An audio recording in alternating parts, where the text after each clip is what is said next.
Bismillahirrahmanirrahim. Assalamualaikum warahmatullahi wabarakatuh.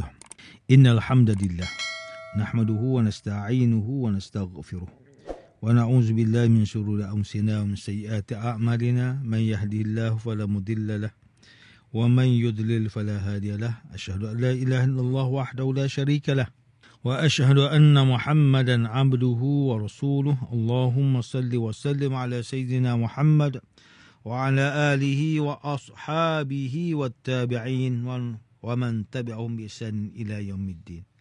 A'udzu billahi minasyaitonir rajim. Ya ayyuhalladzina amanu taqullaha haqqa tuqatih wa la tamutunna illa wa antum muslimun. Amma ba'da. Yang berusaha Tuan Haji Ahmad Nazri Muhammad Yusof selaku penerbit rancangan tafsir Al-Quran dan seterusnya sidang pendengar yang dirahmati Allah. Alhamdulillah. Pertamanya, marilah kita bersama-sama merafakkan setinggi kesyukuran kehadrat Allah Subhanahu Wa Taala di atas segala nikmat, kurniaan dan rezekinya yang tidak ternilai. Selawat dan salam ke atas junjungan besar Nabi Muhammad sallallahu alaihi wasallam, ahli keluarga baginda dan para sahabatnya yang tercinta.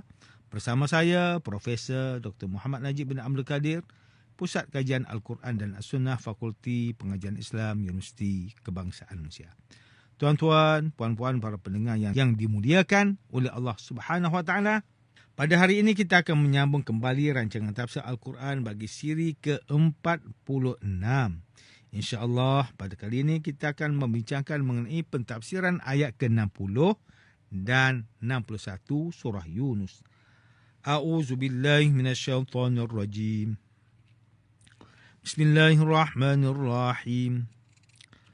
وَمَا ظَنُّ الَّذِينَ يَفْتَرُونَ عَلَى اللَّهِ الْكَذِبَ يَوْمَ الْقِيَامَةِ إِنَّ اللَّهَ لَذُو فَضْلٍ عَلَى النَّاسِ وَلَكِنَّ أَكْثَرَهُمْ لَا يَشْكُرُونَ وَمَا تَكُونُ فِي شَأْنٍ وَمَا تَتْلُو مِنْهُ مِنْ قُرْآنٍ وَلَا تَعْمَلُونَ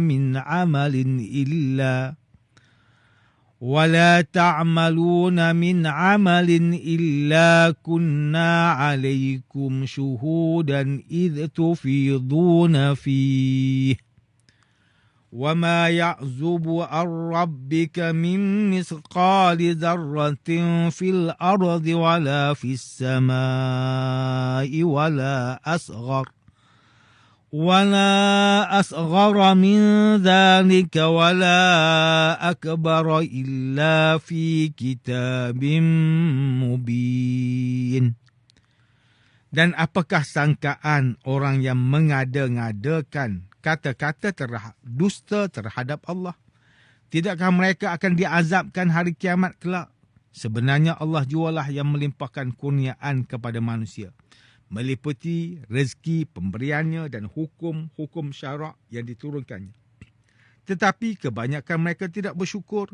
Dan tidaklah engkau, wahai Muhammad, dalam menjalankan sesuatu urusan, dan tidaklah engkau dalam membaca sesuatu surah atau sesuatu ayat dari Al-Quran, dan tidaklah kamu, wahai umat manusia, dalam mengerjakan sesuatu amal usaha, melainkan adalah kami menjadi saksi terhadap kamu ketika kamu mengerjakannya, dan tidak akan hilang lenyap dari pengetahuan Tuhanmu sesuatu dari sehalus-halus atau seringan-ringan yang ada di bumi atau di langit, dan tidak ada yang lebih kecil dari itu dan tidak ada yang lebih besar, melainkan semuanya tertulis di dalam kitab yang terang nyata.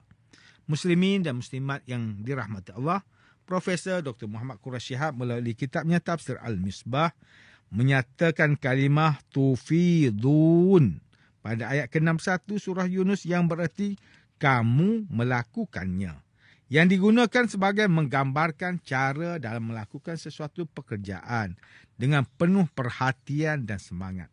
Sekiranya kata ganti nama kamu tersebut ditujukan kepada umat Islam, maka ini mengisyaratkan kepada kita untuk melakukan setiap perkara dengan bersungguh-sungguh dan komited, dengan meletakkan tujuan bekerja tersebut hanyalah kerana mencari keredaan Allah Subhanahu Wa Taala.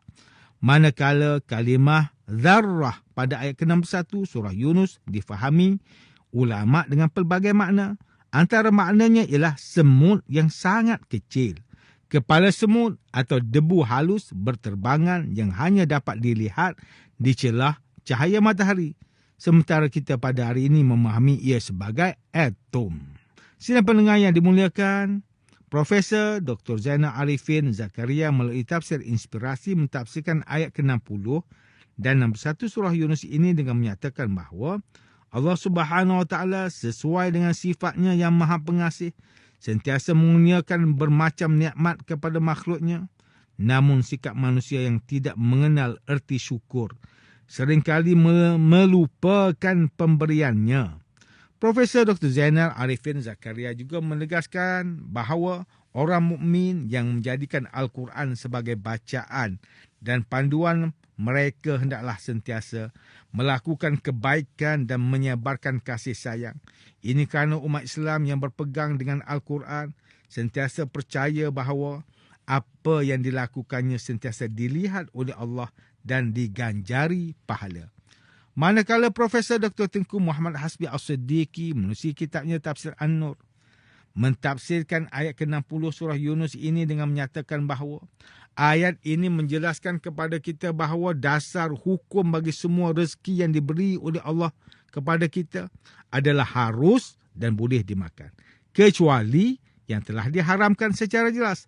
Ayat ini juga menunjukkan sifat manusia yang tidak bersyukur di atas rezeki yang dikurniakan kepada mereka dengan mengharamkan apa yang tidak diharamkan oleh Allah dan mengingkari nikmat Allah dengan berlaku boros. Sedangkan Islam sentiasa mengajar kita untuk bersederhana. Profesor Dr. Tengku Muhammad Hasbi As-Siddiqi mentafsirkan ayat ke-61 menyatakan lagi bahawa Allah Subhanahu Wa Taala menjelaskan sekali lagi bahawa Dia mengetahui seluruh keadaan Nabi sallallahu alaihi wasallam, keadaan semua umat dan makhluknya dalam setiap keadaan serta masa. Sesungguhnya ilmu Allah menjangkaui semua yang maujud, semua yang hidup, dan tidak ada satu pun yang lenyap dari ilmu Allah, penglihatannya dan pemerhatiannya. Manakala Profesor Dr. Haji Abdul Malik bin Abdul Karim Amrullah atau lebih dikenali sebagai Hamka melalui kitabnya Tafsir Al-Azhar ketika mentafsirkan ayat ke-60 dan 61 surah Yunus menyatakan bahawa melalui ayat ini Allah murka ke atas orang yang mengharamkan perkara yang dihalalkan Allah atau menghalalkan perkara yang diharamkan oleh Allah Subhanahu Taala hanya semata-mata berdasarkan pendapat sendiri dan hawa nafsu mereka tanpa sebarang sandaran dalil.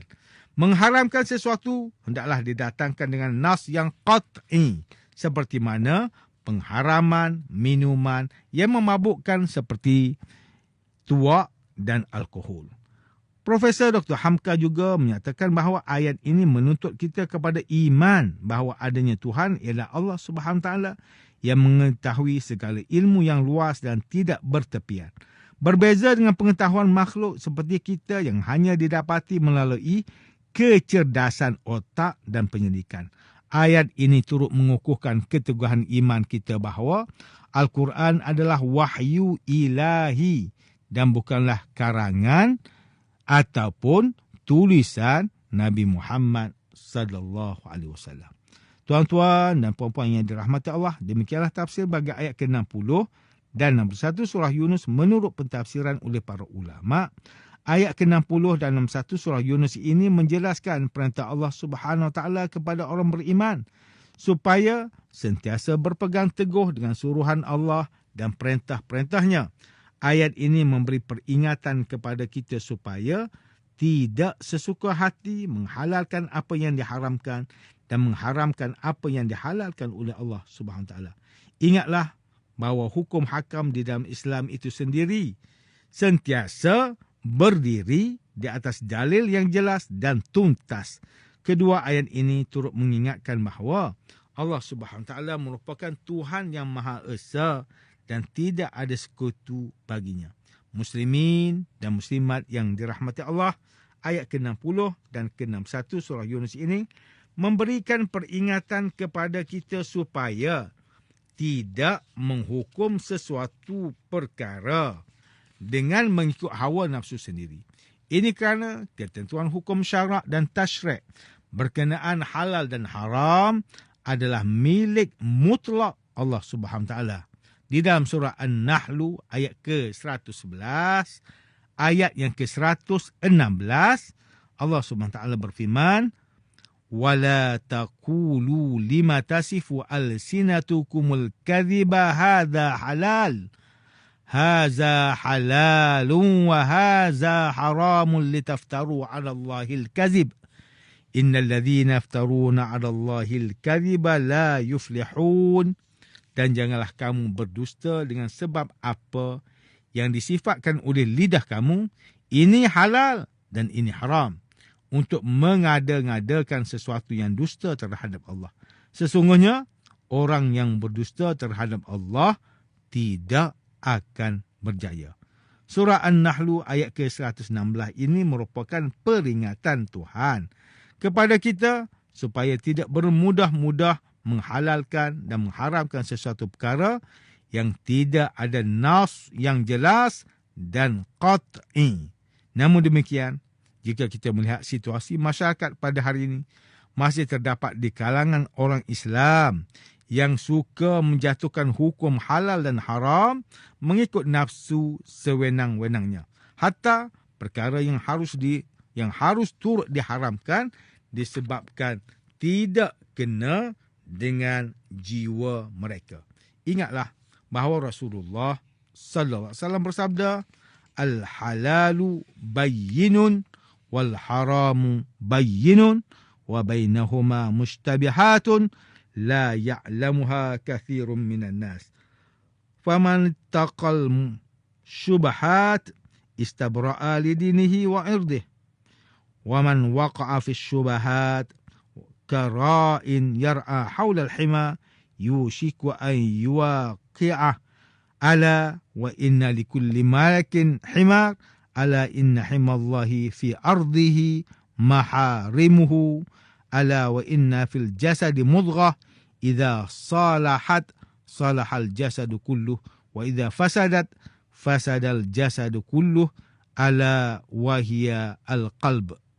Sesungguhnya yang halal itu jelas dan yang haram itu jelas.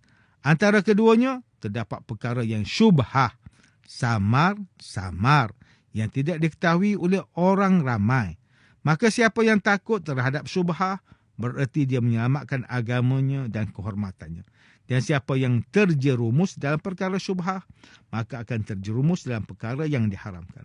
Sebagaimana pengembala yang mengembalakan haiwan gembalaannya di sekitar ladang yang dilarang untuk memasukinya, maka lambat laun dia akan memasukinya. Ketahuilah bahawa setiap raja memiliki larangan dan larangan Allah adalah apa yang dia haramkan. Ketahuilah bahawa dalam diri ini terdapat segumpal daging. Jika dia baik, maka baiklah seluruh tubuh ini. Dan jika dia buruk, maka buruklah seluruh tubuh.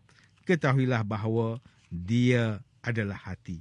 Hadis riwayat Imam Al-Bukhari. Dalam sebuah hadis yang lain, Rasulullah sallallahu alaihi wasallam bersabda, al-halalu ma ahallallahu fi kitabihi wal haramu ma harramallahu fi kitabih wa ma sakata anhu fahuwa mimma afalakum. Yang halal itu ialah sesuatu yang dihalalkan Allah di dalam kitabnya, dan yang haram itu sesuatu yang diharamkan Allah di dalam kitabnya. Dan mana-mana yang didiamkannya sahaja, maka ianya termasuk apa yang dimaafkan buat kamu. Hadis riwayat Imam At-Tirmizi. Sidang pendengar yang dirahmati Allah, antara pengajaran yang boleh kita ambil daripada tafsir ayat ke-60 dan 61 surah Yunus ini ialah, pertama, umat Islam hendaklah berpegang teguh dengan syariat Islam dalam semua keadaan. Ingatlah bahawa ulama yang bertakwa adalah pewaris Nabi sallallahu alaihi wasallam dan hendaklah kita mengikut mereka. Ini kerana para ulama mewakafkan umur dan kehidupan mereka untuk mendalami dan memahami segala cabang ilmu agar Islam terus bebas dari penyelewengan. Kedua, setiap orang Islam hendaklah bersyukur dengan kurniaan iman yang diberi Allah Subhanahu Wa Taala. Tanpa cahaya iman, limpahan rahmat dan hidayah yang dikurniakan Allah, nescaya kita tidak mampu menikmati kelazatan menjadi umat Nabi Muhammad sallallahu alaihi wasallam. Ketiga, umat Islam hendaklah menghindari daripada berkata perkara yang sia-sia dan mereka-reka. Apatah lagi, sekiranya perkara tersebut berkait rapat dengan halal dan haram dalam agama. Halal dan haram merupakan perkara yang amat dititik beratkan oleh baginda Rasulullah sallallahu alaihi wasallam. Maka kita hendaklah berhati-hati dalam bertutur dan tidak mengikut hawa nafsu. Tuan-tuan, puan-puan, para pendengar yang dimuliakan, sekian sahaja rancangan tafsir Al-Quran pada hari ini. Semoga kita semua mendapat manfaat daripada perbincangan ilmu ini. InsyaAllah, mudah-mudahan kita akan bertemu lagi pada siri rancangan tafsir Al-Quran yang akan datang. Wabillahi taufiq wal hidayah. Wassalamualaikum warahmatullahi wabarakatuh.